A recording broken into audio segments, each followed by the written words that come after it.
Hello guys, मैं हूं आरिफ और आप देख रहे हैं लर्निंग चैनल। गाइस, हमारी एक आफ्टर इफेक्ट की सीरीज चल रही है जिसकी आज ये सेकंड वीडियो है और इस वीडियो में मैं आपको बताऊंगा आफ्टर इफेक्ट की टाइप्स ऑफ लेयर्स के बारे में कि आफ्टर इफेक्ट के अंदर कितने टाइप्स की लेयर्स होती है, हम लोग उनको कैसे क्रिएट कर सकते हैं, उनका इंडिविजुअली यूज क्या है।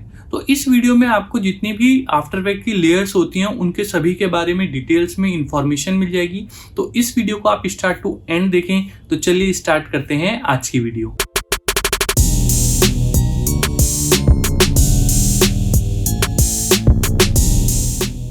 तो गाइज, मैं आ चुका हूँ आफ्टर इफेक्ट में और यहाँ पे हम लोग सबसे पहले एक नई कंपोजिशन बनाएंगे, उसके बाद ही हम लोग एक लेयर्स को क्रिएट कर सकते हैं। तो यहाँ आफ्टर इफेक्ट में लेयर क्रिएट करने के दो ऑप्शन है। एक तो हम लोग मेन्यू बार में जाकर के ऊपर यहाँ पे न्यू पे क्लिक करेंगे, लेयर पे जाएंगे, न्यू पे क्लिक करेंगे और यहाँ पे हमारे को सारे ऑप्शन मिल जाएंगे। ये हर एक टाइप की लेयर्स हैं।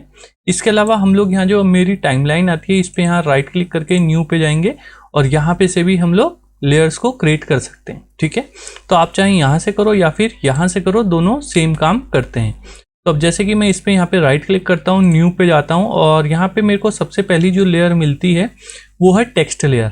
अब टेक्स्ट लेयर किस लिए काम आती है, मैं जैसे ही इस पे क्लिक करूँगा तो यहाँ पे एक लेयर बन जाएगी और यहाँ पे आप देखेंगे कि एक टेक्स्ट का ऐसे लाइन बनी हुई आ जाएगी और हम अब इस पे कुछ भी लिख सकते हैं। ठीक है, ये भी मैंने कलर वाइट कर रखा है तो इसलिए दिख नहीं रहा है। अगर मैं इसको सेलेक्ट कर दूं तो आपको यहाँ पे शो होगा। ठीक है, तो ये मेरी टेक्स्ट लेयर है। ठीक है, यहाँ पे हम लोग टेक्स्ट लेयर इजीली क्रिएट कर सकते हैं। क्रिएट करने के लिए जैसे मैंने आपको बताया राइट क्लिक न्यू टेक्स्ट। ठीक है, इसके अलावा अगर आपको ऐसे क्रिएट नहीं करनी है तो आप सिंपली टेक्स्ट टूल लेंगे। यहाँ से टेक्स्ट टूल लेने के बाद में यहाँ पे क्लिक करेंगे तो ऑटोमेटिकली आपकी क्या होगी, लेयर क्रिएट हो जाएगी।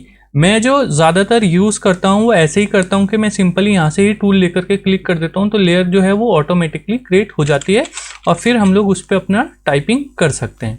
तो फर्स्ट है हमारी ये टेक्स्ट लेयर। इसके बाद जो हमारी सेकंड आती है वो है सॉलिड। सॉलिड क्या है कि सॉलिड लेयर का मतलब है कि जैसे मैं सॉलिड पे क्लिक करूँगा तो एक ये मुझे ऐसे डायलॉग खोल करके देगा और इसमें बताएगा कि आपको जो सॉलिड कलर लेनी है वो किस साइज के लेनी है। तो सॉलिड लेयर की साइज के लिए हमसे पूछेगा जो आपकी ये जो डायमेंशन है, जो हमने कंपोजिशन ली है उसके जितनी भी हम ले सकते हैं। मेक कंपोजिशन साइज भी कर सकते हैं। इसके अलावा हम लोग यहाँ पे अपना साइज भी कम या ज़्यादा कर सकते हैं। इसके अलावा सॉलिड कलर का जो कलर है वो भी मैं यहाँ से चेंज कर सकता हूँ। तो किसी भी कलर की एक सॉलिड कलर लेयर में बना सकता हूँ। तो जैसे ही मैं ओके करूँगा तो यहाँ पे आप देखेंगे कि एक सॉलिड की मेरी लेयर बन चुकी है। अब इन लेयर्स को ऊपर नीचे मैं वैसे ही कर सकता हूँ जैसे हम लोग फोटोशॉप में करते हैं। मैं इसको नीचे करूँ या फिर ऊपर करूँ तो मैं यहाँ से इजीली ड्रैग करके कर सकता हूँ। सॉलिड लेयर जो है वो सबसे ज़्यादा लाइट लेयर होती है आफ्टर इफेक्ट के अंदर। अगर मुझे इसका कलर चेंज करना है तो मैं सिंपली सॉलिड वाली लेयर को सिलेक्ट करूँगा, यहाँ लेयर्स में जाऊँगा और यहाँ पे आपको ऑप्शन मिलेगा सॉलिड सेटिंग का। सॉलिड सेटिंग पे क्लिक करके और यहाँ पे इसका कलर या फिर कोई भी साइज वगैरह चेंज कर सकते हैं। तो गाइज, ये मेरी सॉलिड लेयर की प्रॉपर्टीज थी कि मैं इसमें चेंजेस भी कर सकता हूँ और हर एक लेयर की अपनी अलग अलग प्रॉपर्टीज होती है। जैसे मैं टेक्स्ट वाली पे यहाँ पे एरो पे क्लिक करता हूँ तो यहाँ टेक्स्ट में आ जाएगा। इसके अलावा मैं सॉलिड पे क्लिक करता हूँ तो यहाँ ट्रांसफॉर्म आ जाएगा। ट्रांसफॉर्म आपको हर एक लेयर में ही देखने को मिलेगा। इसके अलावा अगर आपको सॉलिड लेयर पे कोई और कलर चढ़ाना है तो यहाँ पे इफेक्ट में जाकर के भी आप सॉलिड पे कोई भी फिल वगैरह डाल सकते हैं। जैसे कि मैं फिल पे क्लिक करूँ और इसको ड्रैग करके इस पे डाल दूँ और यहाँ से भी मैं इसका कलर चेंज कर सकता हूँ। ठीक है, तो एक किस्म से अगर आपको बैकग्राउंड कलर लेना है, बैकग्राउंड लेयर बनानी है तो उसके लिए हम लोग सॉलिड लेयर का यूज़ करते हैं। ठीक है, इसके अलावा थर्ड जो आती है मेरी वो आती है लाइट। लाइट का हमारा यूज़ होता है 3D लेयर के ऊपर। जैसे कि मैं यहाँ पे लाइट की एक वो ले लेता हूँ लेयर और यहाँ पे अभी ये सेम रख करके इसको ओके कर देता हूँ तो आप देखेंगे कि यहाँ पे एक ऐसा ऑप्शन आ गया। ठीक है, लेकिन जैसे ही मैं नीचे वाली लेयर को 3D बनाऊंगा अपने सॉलिड वाली को तो ये यहाँ पे वर्क करेगी। ये 3D लेयर पे ही लाइटिंग लेयर जो है वो काम करती है।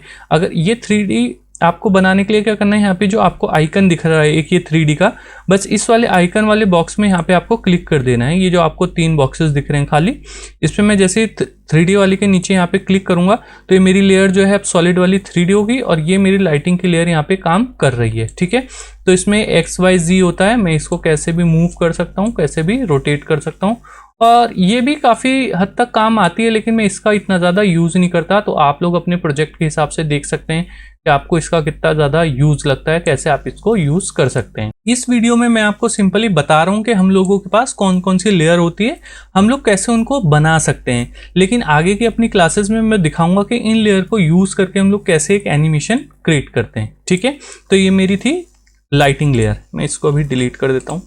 अब फिर से न्यू पे जाता हूँ और यहाँ पे आ जाती है मेरे कैमरा लेयर। कैमरा लेयर का क्या यूज़ है, अब देखो मैं यहाँ पे सबसे पहले टेक्स्ट वाली लेयर को सिलेक्ट करता हूँ, राइट क्लिक यहाँ पे करता हूँ और यहाँ पे कर देता हूँ कैमरा। ठीक है, कैमरे में यहाँ पे सेटिंग हमारे को ओपन यही रखनी है। आप यहाँ पे चेंज कर सकते हैं 50 mm 80 mm, तो मैं यहाँ पे 50 mm लेता हूँ। ठीक है, और यहाँ पे कर देता हूँ ओके। अब जो भी मेरी लेयर 3D होगी ये उस लेयर पे काम करेगा कैमरा। ठीक है, तो जैसे ही मैंने इस पे क्लिक किया, देखो मैं 3D पे यहाँ पे क्लिक कर रहा हूँ 3D लेयर बनाने के बाद में, तो यहाँ पे मेरे को ऐसे XY दिखा रहा है, लेकिन अभी आपको ये फ्लैट दिख रहा होगा। लेकिन जैसे ही मैं इसका यहाँ से व्यू चेंज करूँगा, जैसे यहाँ पे 1 व्यू है 4 व्यू कर दूंगा, तो आप देख सकते हैं कि यहाँ पे इसके अलग अलग व्यू दिखा रहा है। ये देखिए, जैसे कि यहाँ पे ये आप समझ सकते हैं कि यहाँ पे इसमें XY भी आ रहा है और ये ऐसे Z भी आ रहा है कि पीछे की साइड भी ऐसे जा सकता है। ठीक है, तो आगे हम लोग देखेंगे कि हम लोग कैसे कैमरे का यूज़ करके एक एनिमेशन क्रिएट कर सकते हैं, एक स्लाइड शो क्रिएट कर सकते हैं। तो बेसिकली ये होता है, मैं आपको इसमें बता दूं कि आपको जिस भी लेयर पे कैमरा एक्टिव करना है तो आपको कैमरे की लेयर बनानी है और उसके नीचे वाली लेयर को आपने 3D कर देना है। तो क्या होगा कि वो जो कैमरा है वो उस वाली लेयर पे काम करना स्टार्ट कर देगा। ठीक है, तो आई होप आपको समझ में आ गया होगा कि हम लोग कैमरे वाली लेयर का कैसे यूज़ करते हैं। ठीक है, आगे के हम लोग अपनी वीडियोज़ में देखेंगे कि हम लोग कैसे इनका यूज़ करते हैं। यहाँ पे मैं अभी व्यू फिर से 1 कर देता हूँ। इसके अलावा फिर से राइट क्लिक करता हूँ, न्यू जाता हूँ और यहाँ पे आ जाता है नल ऑब्जेक्ट। ठीक है, नल ऑब्जेक्ट का मतलब है कि ये एक खाली लेयर बन जाती है मेरी, ब्लैंक लेयर, और नल ऑब्जेक्ट के साथ में किसी भी अपनी लेयर को पेरेंट कर सकता हूँ। मैं आपको दिखा देता हूँ कि इसका यूज़ क्या है। जैसे कि मैंने यहाँ पे एक ही रखा हुआ है और इसी की एक और डुप्लीकेट ले लेता हूँ मैं यहाँ पे। ठीक है, और यहाँ पे एक बना देता हूँ नल ऑब्जेक्ट। ठीक है, अब यहाँ पे आपको ये ऐसे स्पाइरल वाला ऑप्शन दिख रहा होगा। ठीक है, तो इसको मैं यहाँ से नल के साथ में लिंक कर देता हूँ। ये चाइल्ड पेरेंट का ऑप्शन है, मैं आगे आपको डिटेल में बताऊंगा। तो यहाँ पे जैसे मैंने नल लेयर ली तो आपको यहाँ पे एक ब्लैंक ये दिख रहा होगा। जैसे ही मैं इसको ऊपर नीचे करूंगा तो आप देखेंगे कि दोनों लेयर मेरी ऊपर और नीचे हो रही हैं। अगर मैं अब नल लेयर में कोई भी एनिमेशन करूँ, मान लो मैं इसकी पोजिशन में एनिमेशन करूँ, मैं नल की पोजिशन में एनिमेशन कर रहा हूँ और यहाँ पे आपको दोनों लेयर्स की पोजीशन में एनिमेशन होता हुआ दिखेगा। ठीक है, मैं इसको यहाँ पे कर देता हूँ, तो आप देखेंगे कि दोनों लेयर्स में एनिमेशन हो रहा है। ये इसलिए पॉसिबल हो रहा है क्योंकि मैंने क्या किया है कि जो मेरी 2 लेयर्स थी उनको अपने नल से पेरेंट कर दिया है। ठीक है, चाइल्ड पेरेंट इनको बना दिया है। ये मैं आपको और आगे डिटेल में समझाऊंगा कि चाइल्ड पेरेंट का क्या ऑप्शन होता है, हम लोग इनको क्यों यूज़ करते हैं। लेकिन मैं आपको यहाँ पे बता रहा हूँ कि नल को हम लोग क्यों यूज़ करते हैं। नल को इसलिए यूज़ करते हैं, अगर मेरे 5-6 लेयर्स हैं, जितनी भी लेयर्स हैं सभी को सेम एनिमेशन देना है, तो मैं सभी में जाकर के की फ्रेम लगा करके एनिमेशन नहीं करूँगा, सभी लेयर्स को नल के साथ यहाँ पे लिंक करा दूंगा और नल वाली जो लेयर है सिर्फ उसको एनिमेट करूँगा, तो सारी लेयर्स में मेरा सेम एनिमेशन होने लग जाएगा। ठीक है, मैं इसको डिलीट कर देता हूँ। इसके बाद यहाँ पे आ जाती है शेप लेयर। अब शेप लेयर पे जैसे ही मैं क्लिक करता हूँ तो यहाँ पे मैं अब कोई भी शेप ड्रॉ कर सकता हूँ। ठीक है, शेप ड्रॉ करते हैं तो यहाँ पे फिल और स्ट्रोक का ऑप्शन आता है। आप जैसे ही फिल वाले इस कलर के बॉक्स पे क्लिक करेंगे तो यहाँ से कलर चेंज कर सकते हैं। इसके अलावा अगर आपको फिल नन करना है तो जो फिल लिखा हुआ है आपको इस पे क्लिक करना है और यहाँ से आप नन कर सकते हैं। यहाँ पे सॉलिड, ग्रेडियंट या फिर ग्रेडियंट जो हमारा रेडियल वाला ग्रेडियंट है वो डाल सकते हैं। ठीक है, इसी तरीके से यहाँ स्ट्रोक का अगर कलर चेंज करना है तो कलर वाले बॉक्स पे क्लिक करेंगे और यहाँ से कलर चेंज हो जाएगा। स्ट्रोक की विड्थ चेंज करनी है तो ये जो 5 लिखा है इसको आप समझ सकते हैं कि कम ज़्यादा करेंगे तो वो कम ज़्यादा हो जाएगी। अगर स्ट्रोक को नन करना है तो जो स्ट्रोक लिखा हुआ है उस पर क्लिक करके यहाँ से इसको नन कर देंगे तो ये मेरी स्ट्रोक नन हो जाएगी। ठीक है, फिर से स्ट्रोक डालनी है तो सिंपल यहाँ पे कलर लेंगे और यहाँ पे मेरी स्ट्रोक जो है वो डल जाएगी। इसके अलावा अगर आपको शेप लेयर बनानी है तो और भी हम कर सकते हैं कि यहाँ पे राइट क्लिक करके शेप लेयर ना लें, आप सिंपली यहाँ पे शेप टूल में जाएं, कोई भी शेप लें, रेक्टेंगल, राउंड, इलिप्स कोई भी, और यहाँ पे जैसे ही आप बनाएंगे तो यहाँ पे क्या होगा कि शेप लेयर ऑटोमेटिकली आपकी बन जाएगी। ठीक है, किसी भी चीज़ को बनाने के लिए आप शिफ्ट के साथ बनाएंगे तो एक्यूरेट बनेगा, अगर आप विदाउट शिफ्ट प्रेस करके बनाएंगे तो वो ऐसे खराब हो सकता है। तो हम लोग शिफ्ट प्रेस करके ही इसको बनाते हैं, ठीक है। तो अगर आपने शेप लेयर लेनी है तो आप यहाँ पे राइट क्लिक करके भी शेप लेयर ले सकते हैं और यहाँ से भी आप बना सकते हैं। लेकिन शेप बनाते हुए एक चीज़ का आपको ध्यान रखना है, जैसे कि मेरे पास यहाँ पे ये टेक्स्ट है, इसको मैं डिलीट कर देता हूँ और इस टेक्स्ट वाली लेयर को सिलेक्ट करके अब मैं यहाँ पे शेप बनाता हूँ। तो देखें आप क्या होगा, यहाँ पे ये अब मास्क बन जाएगा। तो आपको ध्यान ये रखना है कि जब भी आप कोई भी शेप बनाएं तो आपकी जितनी भी लेयर्स हैं वो सिलेक्ट नहीं होनी चाहिए, उनमें से कोई भी लेयर आप यहाँ पे पहले बाहर क्लिक कर दें, जो लेयर्स वाला पैनल है बाहर क्लिक कर दें, आपकी कोई भी लेयर सेलेक्ट नहीं है। जैसे अगर सेलेक्ट होती है तो कैसे दिखती है, ये कुछ ऐसे दिखेगी आपको सिलेक्ट हुई हुई। तो आपको पहले अनसेलेक्ट करनी है सारी लेयर और उसके बाद ही यहाँ पे शेप बनानी है। अगर मैं फिर से यहाँ पे इसको सिलेक्ट करके यहाँ पे शेप बनाऊँ तो आप देखेंगे एक मास्क टाइप का ऑप्शन ले रहा है और यहाँ पे वो लिखा हुआ गायब क्यों गया, क्योंकि मेरा मास्क इधर है। अगर मैं इसको मूव करके इधर लाऊं तो आप देखेंगे कि यहाँ पे शो हो रहा है। तो जैसे हम किसी भी लेयर्स को सिलेक्ट करके शेप लेयर बनाते हैं तो वो क्या होता है कि वो मास्क बन जाता है, और बिना सिलेक्ट करे अगर शेप लेयर बनाते हैं तो वो एक हमारी प्रॉपर शेप बनती है, ठीक है। सो आई होप आपको ये समझ में आ गया होगा। अब इसके बाद जो मेरी नेक्स्ट लेयर आती है वो आती है adjustment layer. Adjustment layer same वैसे ही है जैसे कि हम लोग फोटोशॉप में यूज़ करते हैं। जैसे कि मेरे पास यहाँ पे 2-3 कॉपी है इनकी और 2-3 लेयर्स हैं इस टाइप से, ठीक है। अब मैं यहाँ पे एक नई एडजस्टमेंट लेयर लेता हूँ और सबसे ऊपर बना देता हूँ। तो अब इस एडजस्टमेंट लेयर के नीचे जितनी भी लेयर्स होंगी वो जो भी मैं इफेक्ट इस एडजस्टमेंट लेयर पे डालूंगा वो सारी के सारा इफेक्ट इन नीचे वाली लेयर्स पे काम करेगा। जैसे कि मैं यहाँ पे इफेक्ट में डाल देता हूँ ब्लर, गॉसियन ब्लर। अब मैंने एडजस्टमेंट वाली लेयर पे डाला और यहाँ से इसकी ये प्रॉपर्टीज़ को चेंज करता हूँ तो आप देखेंगे कि जितनी भी मेरी लेयर्स हैं ये शेप लेयर पे भी काम कर रहा है। तो इसी तरीके से ये फोटोशॉप की लेयर्स के जैसा ही काम करता है। अगर आपने एडजस्टमेंट लेयर ली उसके नीचे जितनी भी लेयर्स रखी हैं वो सारा का सारा उस पर इफेक्ट करेगा। अगर मैं अब एडजस्टमेंट लेयर को डिलीट कर दूँ तो ये सारा हट जाएगा, ठीक है। इसके अलावा यहाँ पे एक आता है कंटेंट अवेयर फिल। ये काफ़ी अच्छी लेयर्स है। इसमें ये हमारे को ऑप्शन यूज़ होता है जैसे कि हम लोग फोटोशॉप में यूज़ करते हैं किसी भी चीज़ को कंटेंट अवेयर करने के लिए, किसी भी ऑब्जेक्ट को किसी इमेज से हटाने के लिए। तो ये कंटेंट अवेयर फिल लेयर का जो मतलब है किसी भी वीडियो से किसी पार्ट को हटाने के लिए। तो मेरे पास यहाँ पे एक वीडियो है, मैं इसको इंपोर्ट करके आपको दिखाता हूँ कि लेयर कैसे काम करती है। तो गाइज यहाँ पे मेरे पास ये एक लेयर है, वीडियो है, तो मैं आपको इसमें दिखाता हूँ कि ये कैसे कंटेंट अवेयर वाला काम करता है इसमें, ठीक है। अब ये वीडियो मैंने यहाँ पे रखी है अराउंड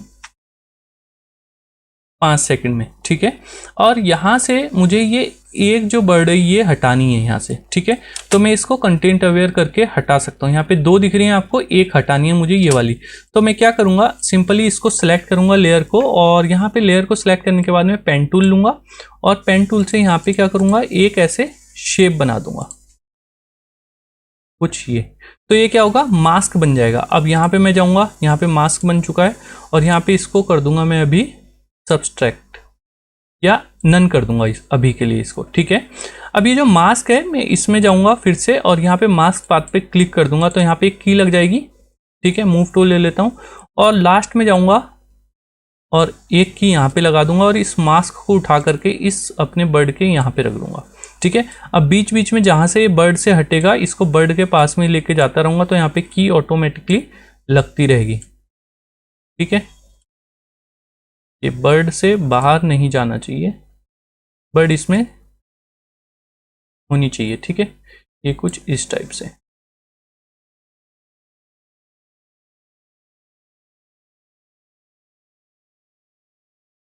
तो यहाँ पे मेरा मास्क बन चुका है। मास्क पे क्लिक करके यहाँ पे देख सकते हैं कि मास्क की बाउंड्री दिख रही है और यहाँ पे अपना ये प्ले हेड को जैसे ही मैं आगे ले जाऊंगा तो मास्क भी साथ साथ मूव हो रहा है क्योंकि मैंने यहाँ पे की लगा करके उसको भी मूव किया है, ठीक है। अभी मैंने यहाँ पे इसको नन कर रखा था, यहाँ पे कर दूंगा मैं इसको सब्सट्रैक्ट, ठीक है। सब्सट्रैक्ट करने के बाद में यहाँ पे ये कुछ ऐसे वाइट दिख रहा है। वाइट इसलिए दिख रहा है क्योंकि मेरी जो कंपोजिशन है वो वाइट कलर की है, इसलिए नीचे का वाइट दिख रहा है।